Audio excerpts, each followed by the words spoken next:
So today in the shop we had to deal with several little setbacks. One of them is it was snowing when we woke up. Just a little bit wet, mushy snow, but it basically went through the whole day and kept us from actually doing any painting.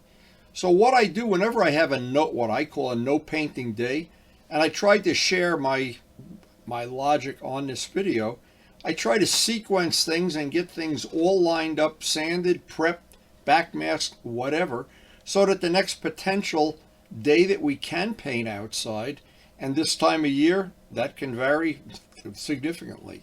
But we want to line up a bunch of parts so we can get a lot of stuff done on the next paintable day. Yesterday in the shop we worked on more of the BMW parts. This is part of the V series of videos, and got this, well, 3 or 4 other parts are drying out here. I don't remember but how many, but we're ready, except one thing, as always, we're the prisoner of the weather. It's snowing outside. So I doubt we're going to get anything painted, but there's a good point I can make you that I always have something in the pipeline ready to sand, ready to buff, ready to paint. So today we're going to have to sequence around a lot of things, but I'm going to show how I worked around a snowy day and still got something accomplished. And the parts we did yesterday have dried up just beautifully. A beautiful finish on these now. So some of these parts now will be ready for the final 2000 grit, but it's always a good idea to give them as much time as we need to dry. Now the little touch-up that I did on the fender, I'm not happy with it. I'm going to redo the white. I'll get that sanded and sprayed the next time we're able to paint. But always, it's the best tip of all. If I were to run downstairs right now at this part 24 hours later or 15 hours later and buff it, it's going to be a lot more work than if I let it sit for 2 or 3 days, then come out here, and the job will be better because the paint is right now in a hardening cycle. And of course a body shop is 72 degrees or warmer than my garage. So anytime it's cold, the paint takes longer to dry and come up to the hardness where it can be buffed. And the next time Vlad's here, he can check out his MV Test Silver. That's dried up nicely. We got an extra coat of clear on this yesterday. Now this is ready for the 2000 grit sandpaper too, and the buffing. But boy, the finish on there now, a lot of people that would be very happy with that right now. But we're going to buff it out anyway. Oh, it has the look of a winter wonderland. Yeah, it's supposed to be a wintry mix of rain and snow all day. So we will be, I assume, not painting today. Oh, a beautiful cardinal has come to keep us company on a snowy day. Now, it's rare that we get this cardinal here feeding at our feeder in the morning, but he seems to be happy.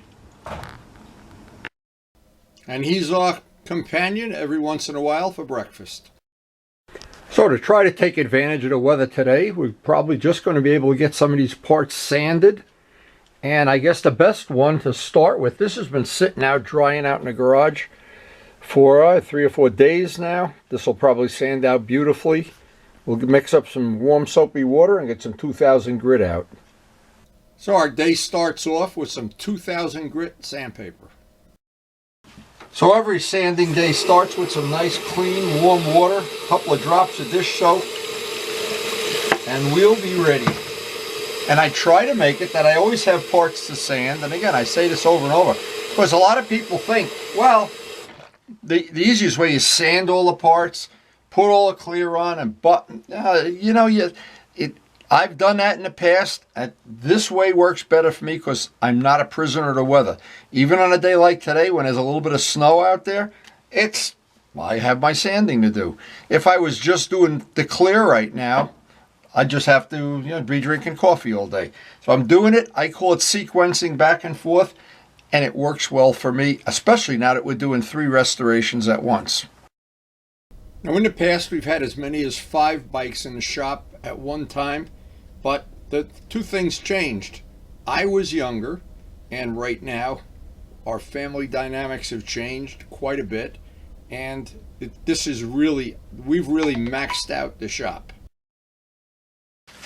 Now, as I try to do on every video, I like to try to do one little piece, doesn't matter what, in real time, so you can see this is 2000 grit red line, just to show how much time goes into a part like this.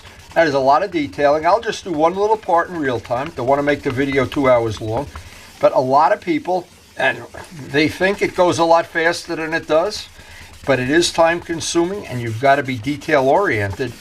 It seems to help if you can do what I'm doing right now, is to do this kind of checkerboard back and forth one way and then at a 90-degree angle. People in the body shop call that waffling. It makes waffles. But even if you don't do this, it's not real important. What is important is to get out any little dust, flaws, anything in this before this part is ready to be buffed. Now, by playing the weather the way it is, we get to buff parts on days it snows. We get to work on parts when it's a nice day and we have parts all sanded out, and by the end of this day we'll have some parts ready for clear. We have to respray the white on that fender. I want to make that front the defect there, the little, I guess it's a stone chip, get that to go away totally. But when we're done with it, at the end of the day, I'll have parts ready to paint and I'll have parts ready to buff both. Now, I'm just going to show this again, real time. Real time is a wonderful thing. You wish they would do more things on TV on real time. Just give this a second to dry up. It fades out once you dry it up.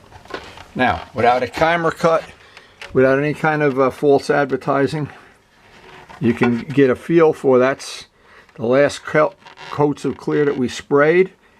That looks actually really, really flat. Now, there's a little dry spot up here. What that is a piece of paint that's dried on its way to the part. That's a nib. They call it nibs. The 2000 grit takes out the nibs, and the compound is going to take and bring that up beautifully. Once we get this whole part sanded out.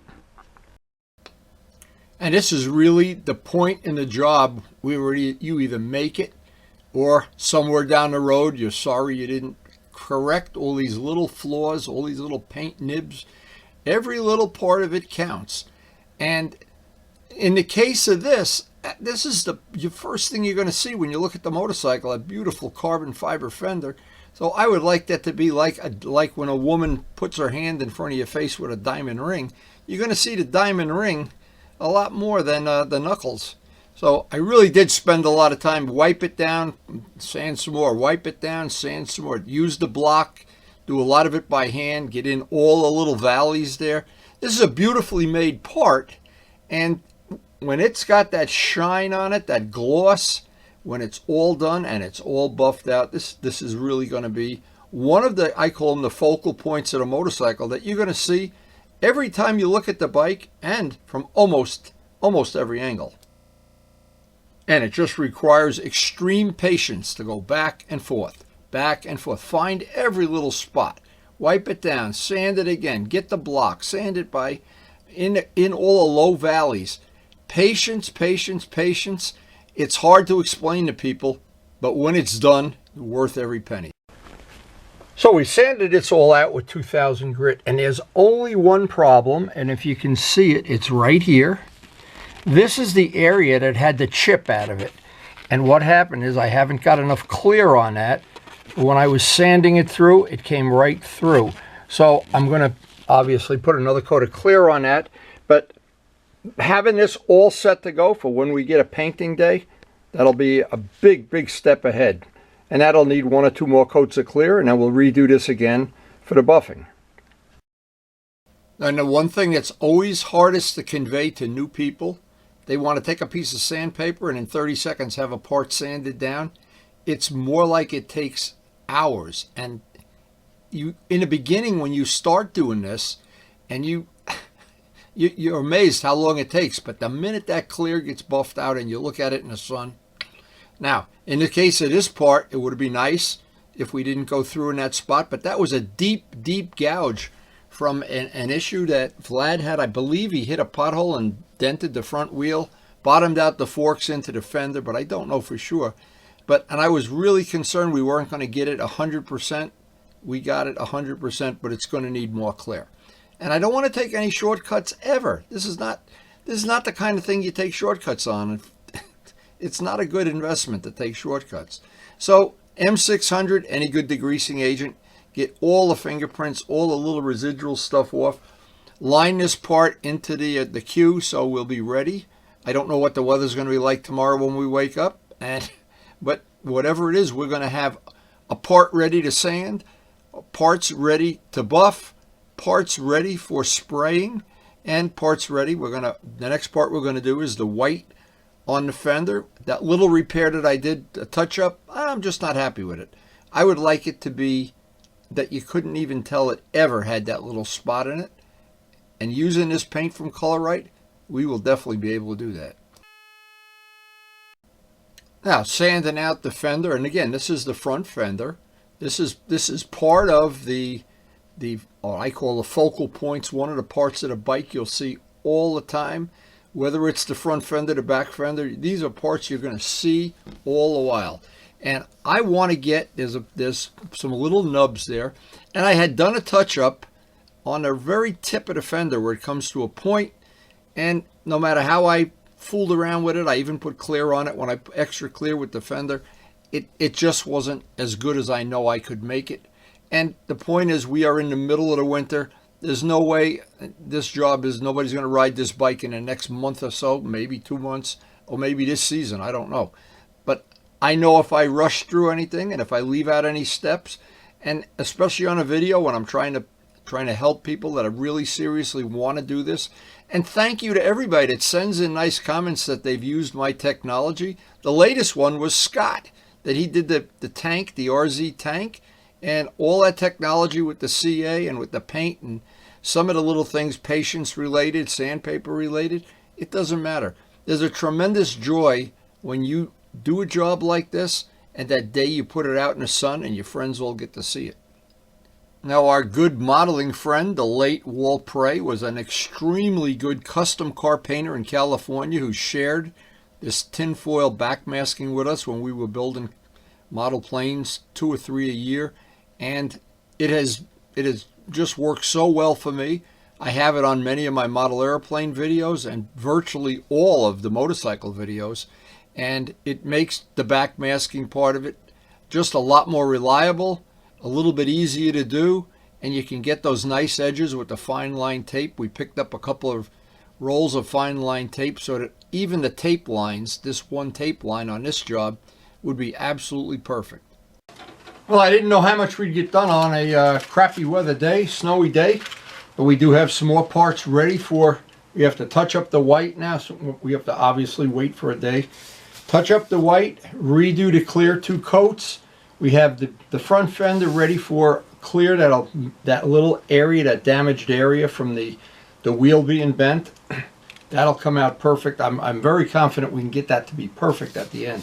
But in the meantime, we've taken advantage of a day that you definitely not going to go out there and paint, but we did get something positive accomplished. And I always like to work as efficiently as possible using the techniques I've outlined on this video. It works for me. It might not work for somebody within a big shop where you have 3 or 4 people working. It might be better to do the whole bike at once. But in this case, having 3 bikes in the shop is a real challenge. And that Moto Guzzi, the last of the 3 projects, there's a mountain of work just on that fairing and the seat.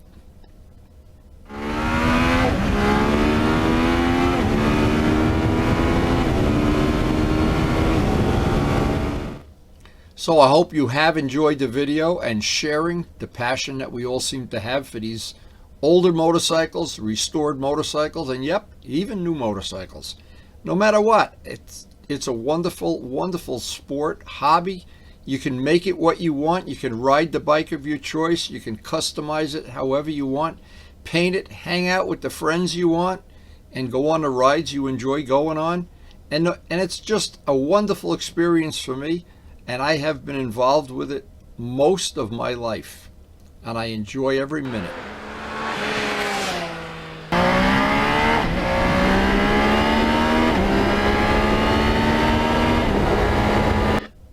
We post every day, and hope I'll see you tomorrow.